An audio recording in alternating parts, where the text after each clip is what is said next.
আজকে আমি রান্না বাড়ার কোনো ভিডিও আপনাগুলোকে শেয়ার করবো না। আমি একটু অসুস্থ হয়ে লেগে রান্না বাড়া তেমন একটা করতে পারতাছি না। তো কালকে একটা রেসিপি করছিলাম, সিম আর আলু দিয়ে শুটকি রানছিলাম।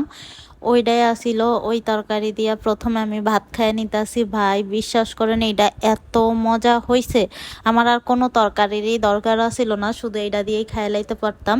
তবুও আমি সাথে নিছিলাম রুই মাছ ভুনা। আমি অর্ধেক নিয়ে নিছিলাম, মাছটা অনেক বড়, পুরাটা আমি খায়া শেষ করতে পারবো না। এই কারণে যেহেতু জ্বর আর ঠান্ডা, এলিগা তেমন একটা স্বাদ লাগতাছিল না, কিন্তু শুটকির তরকারিটা আমার বেশি মজা লাগছিল। তো এটা দিয়া খাওয়ানোর পর আজকে আমি দুপুরে রাঁধছিলাম ডাল দিয়া আলু দিয়ে। এটা আমি প্রায় সময় রাঁধি, এটা আমার কাছে অনেক মজা লাগে।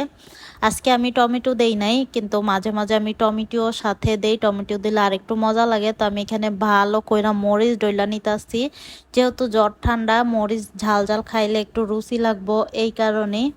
তো আলহামদুলিল্লাহ আজকে দুপুরে আমার এইটাই আসিল খাওন।